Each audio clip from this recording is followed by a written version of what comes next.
നമസ്കാരം. ആലപ്പി അഷ്റഫ് കണ്ടതും കേട്ടതും എന്ന എന്റെ ചാനലിലേക്ക് ഏവർക്കും സ്വാഗതം. അറിവ് നമുക്ക് എവിടെ നിന്നും കിട്ടും. തിരിച്ചറിവ് കിട്ടുന്നത് നമ്മുടെ സ്വന്തം അനുഭവത്തിൽ നിന്നുമാണ്. ജീവിതത്തിലെ മുറിപ്പാടുകളെ നക്ഷത്ര ചിഹ്നങ്ങളാക്കി മാറ്റുന്നവരാണ് ജീവിതത്തിൽ വിജയിക്കുന്നത്. ടോക്സിക് എന്ന ചിത്രത്തിന്റെ പുറം ലോകം അറിയാത്ത പിന്നാമ്പുറ കഥകളും ഈ ചിത്രവുമായി ബന്ധപ്പെട്ട് ഇതിന്റെ സംവിധായിക ഗീതു മോഹൻദാസിന് അനുഭവിക്കേണ്ടി വന്ന ചില സങ്കടകരമായ അവസ്ഥയിലേക്കും നമുക്കൊന്ന് കടന്നു ചെല്ലാം.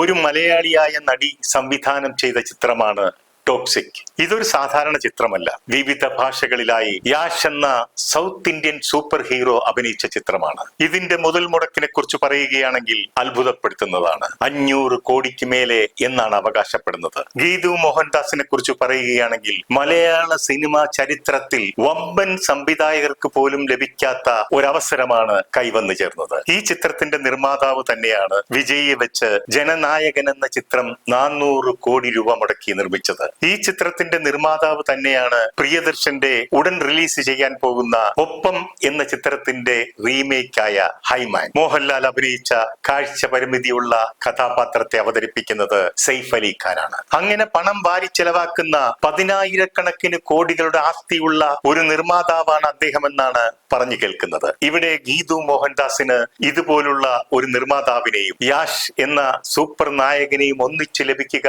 എന്നത് ഒരു സംഭവമാണ്, ഒരു മഹാഭാഗ്യവുമാണ്. കൂടാതെ പടത്തിന്റെ മേൽ യാഷിനുള്ള അമിത വിശ്വാസം മൂലം അദ്ദേഹവും ചിത്രത്തിന്റെ നിർമ്മാണ പങ്കാളിയാവുകയും ചെയ്തു. മാത്രമല്ല യാഷ് ഗീതുവിനോടൊപ്പം തിരക്കഥാ രചനയിലും പങ്കുചേർന്നിട്ടുണ്ട്. ഈ ചിത്രത്തിന്റെ ഷൂട്ടിംഗ് 2024 ആഗസ്റ്റിലാണ് ബാംഗ്ലൂരിൽ ആരംഭിച്ചത്. നയൻതാര ഉൾപ്പെടെ ഒരു വൻ താരനിര തന്നെ ചിത്രത്തിലുണ്ട്. എല്ലാ അഭിനേതാക്കളും വലിയ താരമൂല്യമുള്ളവർ. അങ്ങനെ പണം വാരി ചെലവാക്കി ഒരു ബ്രഹ്മാണ്ഡ ചിത്രം ഒരുക്കി. ലോകമെമ്പാടുമായി 12,000 സ്ക്രീനുകളിലാണ് പടം റിലീസ് ചെയ്തത്. എന്നാൽ ചിത്രത്തിന്റെ വിജയം ആഘോഷിക്കേണ്ടതിന് പകരം നിരൂപകർ വലിയ ആഘോഷമാക്കി മാറ്റി പടത്തിനെ പിച്ചിച്ചിന്തി. ചിത്രം ബോക്സ് ഓഫീസിൽ തകർന്നടിഞ്ഞു എന്ന് മാത്രമല്ല, ഈ അടുത്ത കാലത്തൊന്നും നിരൂപകർ ഒരിക്കലും ഇത്രത്തോളം ഒരു ചിത്രത്തെ അപമാനിക്കുന്നത് കേട്ടിട്ടില്ല.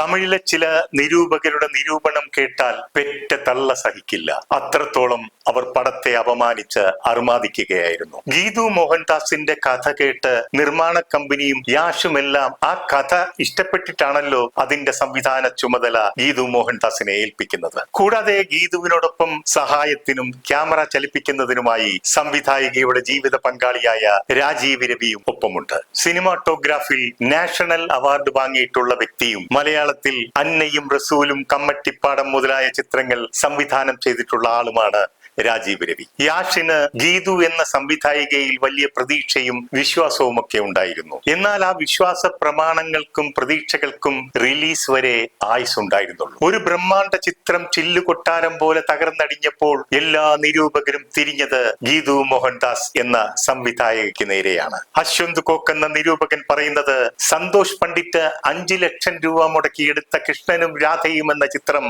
ഇതിനേക്കാൾ മനോഹരമാണെന്നാണ്. 500 കോടി രൂപയുണ്ടായിരുന്നെങ്കിൽ ഒരുപക്ഷെ സന്തോഷ് പണ്ഡിറ്റ് കോടിക്കണക്കിന് പടങ്ങൾ നിർമ്മിക്കുമായിരുന്നു. നിന്നിഷ്ടം എന്നിഷ്ടം എന്ന ചിത്രത്തിൽ മോഹൻലാൽ പറയുന്നത് പോലെ അത്രയും കാശുണ്ടായിരുന്നെങ്കിൽ എന്തോരം പുട്ടുവാങ്ങി തിന്നാമായിരുന്നു എന്നത് ഓർമ്മ വരികയാണ്. ഇവിടെ സംവിധായകയ്ക്ക് നേരെ ആക്ഷേപ വർഷങ്ങൾ ചൊരിയുന്ന മലയാള നിരൂപകരെല്ലാം തന്നെ ആക്ഷേപത്തോടൊപ്പം കൂട്ടിച്ചേർക്കുന്ന ഒരു പഴയ കാല ഓർമ്മക്കുറിപ്പുണ്ട്. കസബയിലെ മമ്മൂട്ടിയുടെ സ്ത്രീ വിരുദ്ധതയുള്ള സീനിനെ കുറിച്ച്, അതിലെ വനിതാ പോലീസ് ഓഫീസറിന് നേരെയുള്ള ഡയലോഗും അവരുടെ അരയിലെ ബെൽറ്റിലൂടെ കൈകടത്തി പിടിക്കുന്ന സീക്വൻസിനെ കുറിച്ചും ആണത്. അന്നത് സ്ത്രീ വിരുദ്ധതയാണെന്ന് പാർവതി തിരുവോത്തനെ കൊണ്ട് പറയിപ്പിച്ചത് ഗീതു മോഹൻദാസ് ആണെന്നുള്ള വാർത്ത നമ്മളൊക്കെ കേട്ടതാണല്ലോ. തന്നെയുമല്ല, അതിന് നിർബന്ധിക്കുന്ന വീഡിയോയും തെളിവായി പുറത്തു വന്നതല്ലേ. അതിന്റെ പേരിൽ പാർവതി തിരുവോത്തിനെ മമ്മൂട്ടി ആരാധകർ എടുത്തിട്ട് അലക്കിയത് നമ്മളെല്ലാം കണ്ടതല്ലേ. ആ സമയത്ത് പാർവതി തിരുവോത്ത് മലയാള സിനിമയിൽ മിന്നി തിളങ്ങി നിറഞ്ഞാടിക്കൊണ്ടിരിക്കുകയായിരുന്നു. ഇത്തരത്തിൽ ഒരു വിമർശനം മമ്മൂട്ടിക്ക് നേരെ ഉതിർത്തതിന്റെ പേരിൽ അവർക്ക് ഒരുപാട് സൈബർ ആക്രമണങ്ങൾ നേരിടേണ്ടി വന്നു. പാർവതിക്ക് മാനസികമായും തൊഴിൽപരമായും പല ആഘാതങ്ങളും ഏൽക്കേണ്ടി വന്നിട്ടുണ്ട്. മമ്മൂട്ടിക്ക് എങ്ങനെ സ്ഥായിയായ ഒരു പിണക്കം സിനിമാ രംഗത്ത് ആരോടും തന്നെയില്ല. അങ്ങനെ അല്ലായിരുന്നുവെങ്കിൽ സിനിമാ രംഗത്തെ 50% ആളുകളും മമ്മൂട്ടിയുമായി എന്നും പിണങ്ങിക്കഴിയേണ്ടി വന്നേനെ. പാർവതിയുടെ കാര്യത്തിൽ മമ്മൂട്ടി തന്നെ ഇടപെട്ട് അതിന് പരിഹാരം കാണുകയും ചെയ്തു. പാർവതി തിരുവോത്തിനെ അദ്ദേഹത്തിന്റെ പുഴു എന്ന ചിത്രത്തിൽ സഹകരിപ്പിച്ചതോടുകൂടി മമ്മൂട്ടിയുമായുള്ള പ്രശ്നത്തിന്റെ പേരിലുള്ള ആക്രമണത്തിന് ഫാൻസുകാർ തിരശ്ശീലയിട്ടു. നല്ല നടി എന്ന് മാത്രമല്ല, നല്ല നിലപാടുള്ള ഒരു നടി കൂടിയാണ് പാർവതി തിരുവോത്ത്. അഭിനയ മികവ് കൊണ്ട് നമ്മെ വിസ്മയിപ്പിച്ചിട്ടുള്ള ഒരു നടിയോട് ആരും നല്ല രീതിയിൽ പെരുമാറുന്നില്ലെന്നും അതിനു മാത്രം അവരെന്ത് തെറ്റാണ് ചെയ്തതെന്നും നടി ഉർവശി ഈയിടെ ചോദിച്ചത് സോഷ്യൽ മീഡിയയിൽ വൈറലായതാണ്. എന്തായാലും ടോക്സിക് എന്ന ചിത്രത്തിന്റെ റിലീസോടുകൂടി മമ്മൂട്ടിയെ സ്ത്രീ വിരുദ്ധതയുടെ പേരിൽ ആക്ഷേപിച്ചവർക്ക് നല്ല പണി കിട്ടിയിരിക്കുകയാണ്. ടോക്സിക് എന്ന ചിത്രത്തിൽ ഉടനീളം സെക്സിന്റെ അതിപ്രസരവും സ്ത്രീ വിരുദ്ധതയുമൊക്കെയാണെന്നാണ് ആക്ഷേപം. അശ്വന്ത് കോക്ക് സാധാരണ സിനിമാ നിരൂപണം പറയുമ്പോൾ ആ ചിത്രത്തിലെ കഥാപാത്രത്തെ അനുകരിച്ചുകൊണ്ട് ഫാൻസി ഡ്രസ്സിൽ പ്രത്യക്ഷപ്പെടാറുണ്ട്. ഈ പ്രാവശ്യത്തെ ടോക്സിക്കിന്റെ നിരൂപണത്തിൽ അശ്വന്ത് കോക്ക് തുണിയില്ലാതെ പ്രത്യക്ഷപ്പെടുമെന്ന് കരുതിയതായിട്ട് കമന്റുകൾ ധാരാളം വായിക്കാനിടയായി. അത്രത്തോളം സെക്സ് സീക്വൻസ് ഉള്ള ഒരേ പടമായിട്ടാണ് ഇതിനെ കാണുന്നത്. സിനിമ കണ്ടവരെല്ലാം അന്തം വിട്ട് ചോദിക്കുന്ന ഒരു ചോദ്യമുണ്ട്: ഗീതു മോഹൻദാസിന് ഇതെന്ത് പറ്റിയെന്ന്. സിനിമകളിൽ ചിലതൊക്കെ കളക്ഷനിൽ മോശമാകുമ്പോഴും സിനിമയ്ക്ക് ഒരു അഭിപ്രായം ഉണ്ടാകാറുണ്ട്. ഇത് കണ്ടവരെല്ലാം ഒരേപോലെ പറയുന്നത് ടോക്സിക് കണ്ടിട്ട് ഒന്നും മനസ്സിലാകുന്നില്ലെന്നാണ്. കുറെ വെടിയൊച്ചകൾ മാത്രമുണ്ടെന്ന്. ഇതിനിടയിൽ ചിലരൊക്കെ ചോദിക്കുന്നുണ്ട്, ഈ സിനിമയെക്കുറിച്ച് പാർവതി തിരുവോത്തും WCC അംഗങ്ങളും എന്താ ഒന്നും മിണ്ടാത്തതെന്ന്. മറ്റൊരു വാർത്ത, പാർവതി തിരുവോത്ത് ഗീതു മോഹൻദാസിനെ ഇൻസ്റ്റഗ്രാമിൽ നിന്നും അൺഫോളോ ചെയ്തു എന്നാണ്. ഇതിന്റെ നിർമ്മാതാവിന് വിജയ് നായകനായ ജനനായകൻ എന്ന ചിത്രത്തിൽ നല്ലതുപോലെ കൈപൊള്ളിയിരിക്കുമ്പോഴാണ് ഏറെ പ്രതീക്ഷയോടെ റിലീസ് ചെയ്ത ടോക്സിക്കിനും അതിനേക്കാളേറെ അടികിട്ടിയിരിക്കുന്നത്. ജനനായകൻ എന്ന സിനിമ നേരത്തെ പൈറസി ഇറങ്ങിയിരുന്നുവെങ്കിലും ദയനീയമായ ഒരു പരാജയം ഏറ്റുവാങ്ങേണ്ടി വന്നില്ല. കുഴപ്പമില്ലാതെ കണ്ടുകൊണ്ടിരിക്കാവുന്ന ഒരു സിനിമ എന്ന അഭിപ്രായവുമുണ്ട്. നിർമ്മാതാവിന് ഇനിയുള്ള ഏക പ്രതീക്ഷ പ്രിയദർശൻ ചിത്രത്തിലാണ്. ഇവിടെ നിരൂപകർ ഒന്നടങ്കം ഗീതു മോഹൻദാസിനെ ഏറിൽ നിർത്തുമ്പോൾ അധികം ആർക്കും അറിയാൻ പാടില്ലാത്ത ഒരു പിന്നാമ്പുറ കഥയുണ്ട് ഈ ചിത്രവുമായി ബന്ധപ്പെട്ട്. ഒരുപക്ഷെ കുറച്ചധികം നാളുകൾ കഴിയുമ്പോൾ ഞാൻ പറയാൻ പോകുന്ന സംഭവ കഥ അവർ തന്നെ വെളിയിൽ വിടുമായിരിക്കും. ഒരു സംവിധായകനോ സംവിധായികയോ ഒരു കഥയുണ്ടാക്കി അവരുടെ ഭാവനയ്ക്കനുസരിച്ച് അതിനെ പരിപോഷിപ്പിച്ച് മനസ്സിലിട്ട് താലോലിച്ച് വളർത്തി എങ്ങനെ മനോഹരമായ ഒരു കലാരൂപം സൃഷ്ടിക്കാമെന്നത് തികച്ചും ആ സംവിധായകന്റെ അല്ലെങ്കിൽ സംവിധായികയുടെ മനസ്സിൽ മാത്രം ഉടലെടുക്കുന്ന ഒന്നാണ്. അതിനെ മറ്റ് ടെക്നീഷ്യന്മാരെല്ലാം ചേർന്ന് മൂല്യച്ചോർച്ച സംഭവിക്കാതെ മനോഹരമായി ചിത്രീകരിച്ചെടുക്കുന്നു. അതിലെ നല്ലത് മാത്രം എഡിറ്റ് ചെയ്ത് സംഗീതവും എഫക്റ്റും ഒക്കെ കൊടുത്തുകൊണ്ട് കൂടുതൽ മോടി പിടിപ്പിക്കുന്നു. ശരിക്കും ഗീതു മോഹൻദാസ് അങ്ങനെ തന്റെ മനസ്സിൽ താലോലിച്ച ആ കഥയെ രാജീവ് രവിയുമായി ചർച്ച ചെയ്ത് വളരെ ഭംഗിയായി അവർ ഉദ്ദേശിച്ച കഥയെ